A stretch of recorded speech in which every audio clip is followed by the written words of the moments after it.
पण या अद्रकीची लागवड चायना पद्धतीने केली होती मित्रांनो. चायना पद्धत म्हणजे आपण सरीमध्ये लागवड केली होती आणि सरीमध्ये लागवड का केली होती त्याचं कारण बघू शकता मित्रांनो तुम्ही. अद्रक पीक हे सरीमध्ये लावल्यानंतर काय फायदा झाला बघू शकता मित्रांनो. एक मातृपंत आहे फक्त एक आणि त्यानंतर याला किती फुटवे निघलेले. फुटवे निघण्याचं कारण देखील सांगणार मित्रांनो मला. 1 2 3 4 5 6 7 8 आणि 9 आणि 1 10 11 12 फुटवे निघलेले मित्रांनो. याला 75-80 दिवस या प्लॉटला कंप्लीट होत आले आणि 12 फुटवे निघण्याचं कारण त्याचं कारण हे सर्वात महत्त्वाचं मी सुरुवातीपासून सांगत आलोय.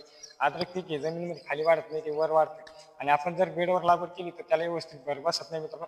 आपण अद्रकीच्या पिकावर जेवढी भर देऊ तेवढे आपले फुटवे आणि मालाची क्वालिटी तयार होत असते मित्रांनो. बघू शकता तुम्ही डायरेक्ट कांडी माल तयार व्हायला सुरुवात झाली मित्रांनो. बघा कांडी माल तयार व्हायला चालू झाला मित्रांनो आणि एकदम निरोगी मुळ्याचे डेव्हलपमेंट मुळ्यापासून तर शेवटच्या शेंड्यापर्यंत एकदम प्लॉट आहे निरोगी मित्रांनो. बघू शकता संपूर्ण आणि लागवड देखील आपण सिंगल सरी केलेली मित्रांनो. याचं कारण आहे सिंगल सरी करून याचं आणि याचं डिस्टन्स आपण 4 फूट ठेवलेलं आहे आणि अनेक शेतकरी मित्र डबल लागवड करून देखील